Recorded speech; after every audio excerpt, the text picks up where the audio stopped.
باپ اور بیٹے اور روح القدس کے نام میں آمین۔ مسیح یسوع میں میرے عزیز بھائیوں اور بہنوں اور پیارے بچوں، آپ سب کو کراچی پاکستان سے شوکت بھٹی کا سلام و پیار پہنچے۔ آج 14 اگست ہے، سن 2022 ہے، اور آج دنیا بھر میں بسنے والے تمام پاکستانی 75واں جشن یوم آزادی منا رہے ہیں۔ میرے عزیزو، آزادی ایک عظیم تحفہ ہے اور غلامی ایک سزا۔ آزادی کی قیمت ادا کرنی ہوتی ہے، اور جو ہمارے آبا و اجداد اور اب ہم ادا کر رہے ہیں، لیکن آج سے 2022 سال پہلے خدا باپ نے بھی اپنا اکلوتا بیٹا قربان کر کے ہماری آزادی کی ایک قیمت ادا کی، اور اسی کے خون مبارک کے بہہ جانے سے ہم نے رہائی پائی۔ آج کی انجیل مقدس میں خداوند یسوع نے خود کہا کہ اسے ایک استحقاق یعنی بپتسمہ پانا ہے، اور وہ ایک بےتابی اور شتابی سے اسے پانے کا منتظر ہے۔ بائبل مقدس بتاتی ہے کہ خداوند یسوع مسیح نے جس بپتسمے کا ذکر کیا، پانی کا بپتسمہ نہیں، کیونکہ وہ اس سے پہلے ہی یہ بپتسمہ لے چکا تھا، اور نہ ہی روح القدس کا بپتسمہ جو اس کے پاس بے حساب پایا جاتا تھا۔ جس بپتسمے کا ذکر خداوند یسوع مسیح نے کیا، وہ دکھوں، صلیبی موت اور پھر جی اٹھنے کا بپتسمہ تھا، جو اس نے تمام بنی نوع انسان کی رہائی اور موت پر غلبہ پانے کے لیے حاصل کیا۔ اشعیاء 53 باب 5ویں آیت میں یوں لکھا ہے کہ تو بھی وہ ہماری خطاؤں کے سبب سے زخمی ہوا اور ہماری ہی بدیوں کی خاطر کچلا گیا، ہماری سلامتی کی تادیب اس پر تھی، اور اسی کے کوڑے کھانے سے ہم نے شفا پائی۔ میرے عزیزو، آج کی انجیل مقدس کی تلاوت سمجھنے میں نہایت ہی مشکل ترین ہے۔ بظاہر یہ الفاظ، یہ تعلیم خداوند یسوع المسیح کی ذات مقدسہ اور تعلیم سے مطابقت نہیں رکھتے۔ خداوند یسوع المسیح امن کا شہزادہ، صلح و سلامتی کا پیغمبر اور محبت ہے۔ وہ دنیا میں کھوئے ہوئوں کو باپ سے ملانے آیا۔ اس کی تعلیم کا محور و مرکز ملاپ ہے، انسان کا انسان سے ملاپ اور انسان کا خدا سے ملاپ۔ لیکن آج کی تلاوت میں خداوند یسوع المسیح نے خلاف معمول باتیں کہیں، جن کو پڑھنے اور سننے والا حیران اور پریشان ہو جاتا ہے۔ اور تو اور مخالف مسیح ان آیات کا سہارا لے کر مسیحت اور اس کی تعلیم کے خلاف پرچار کر کے سادہ دل انسانوں کو اصل مقصد اور حقیقی تعلیم سے دور کر دیتے ہیں۔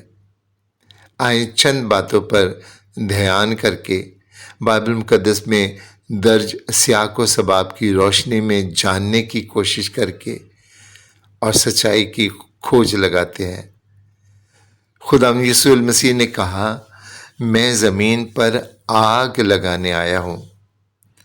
اپنے ان الفاظ کی گرمی اور شتابی سے خداوند یسوع نے اس مشن کی تکمیل اور اہمیت کا احساس دلایا۔ وہ بتانا چاہتے ہیں کہ جس کام کے لیے خدا باپ نے اسے بھیجا ہے، وہ اس سے مکمل طور پر آگاہ اور متفق بھی ہیں، اور اس کو جلد از جلد پایہ تکمیل تک پہنچانا چاہتے ہیں۔ آگ سے مراد ہے وہ ہر ایماندار کے دل میں اپنی محبت بیدار کرنا چاہتا تھا۔ خدا کا روح ہر بشر پر انڈیلنا چاہتا ہے، مردہ دلوں کو زندہ کرنا چاہتا ہے۔ ہماری گناہ آلودہ زندگی کو روح کی آگ سے جلا کر بسم کر کے نئی زندگی دینا چاہتا ہے۔ خداوند یسوع مسیح نے یہ بھی کہا کہ وہ صلح کرانے نہیں بلکہ جدائی پیدا کرنے آیا ہے، اور جدائی بھی گھرانے کے افراد کے درمیان۔ کہتے ہیں کہ اگر دنیا کو تباہ کرنا ہے تو خاندان کو تباہ کر دو، خاندان کی اقتدار کو تباہ کر دو، خاندان میں محبت کو ختم کر دو، خاندان میں امن، پیار، صلح، سلامتی، خوف خدا ختم ہو جائے تو خاندان از خود برباد ہو جاتا ہے۔ دنیا کیونکہ چھوٹے چھوٹے خاندانوں کے باہمی ملاپ سے بنتی ہے تو وہ خود بخود نیست و نابود ہو جائے گی۔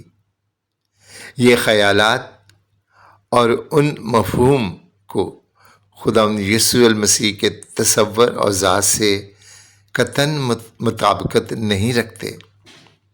اشعیاء 11 باب کی 6 آیت میں یوں لکھا ہے کہ بھیڑیا برے ساتھ رہے گا، چیتا حلوان کے ساتھ بیٹھے گا، بچڑا اور شیر بچہ اکٹھے بسیں گے، اور ایک چھوٹا بچہ ان کی ہدایت کرے گا۔ اور یوں بھی لکھا ہے کہ وہ میرے کوہ مقدس پر فساد نہ کریں گے۔ خود خداوند یسوع مسیح کی پہچان اور نام عجیب، مشیر، ابدی، امن کا شہزادہ جیسے ناموں سے پکارا جاتا ہے۔ ان الفاظ سے خداوند یسوع مسیح نے اپنے شاگردوں اور ایمان لانے والوں کو مستقبل میں آنے والی مشکلات سے آگاہ کیا اور ان کی تربیت کی کہ وہ ان مشکلات سے لڑنے کے لیے تیار رہیں، کیونکہ جو کوئی بھی خداوند یسوع مسیح کو اپنا نجات دہندہ، اپنا شافی، اپنا خدا مانے گا اور جس پر ایمان لا کر اس کا پیروکار بنے گا، اس کو زمانے کی مخالفت برداشت کرنی پڑے گی۔ کلام مقدس گواہ ہے کہ جس کسی نے بھی یسوع مسیح کی گواہی دی، لوگ بما یہودی، ربیوں، فقیہوں اور فریسیوں نے ان کی مخالفت کی، حتیٰ کہ ان کے نام تک عبادت خانوں سے خارج کر دیے۔ میرے عزیزو، ان الفاظ کی گونج آج بھی ہمارے ارد گرد گونجتی ہے۔ آج کے دور میں بھی بے شمار مسیحوں کو ان کی قابلیت اور ہنر کے مطابق روزگار نہیں دیے جاتے، ان کی ترقیاں روک دی جاتی ہیں، ان سے ناروا سلوک کیا جاتا ہے، ان کا احتسال کیا جاتا ہے۔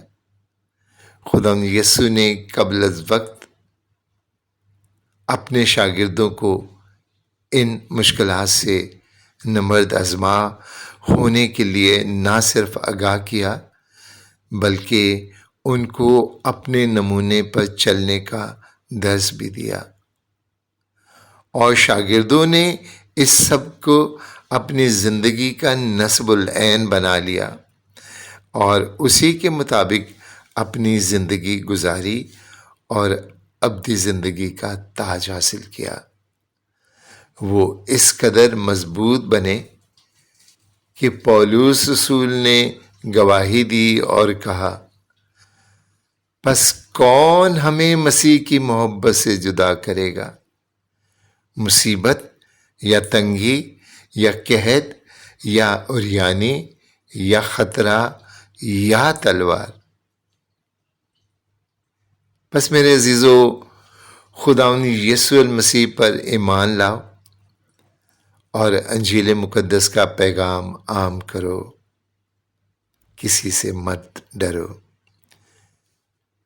کیونکہ خداوند یسوع المسیح ہمارے ساتھ ہے، ہمیشہ ہمیشہ کے لیے۔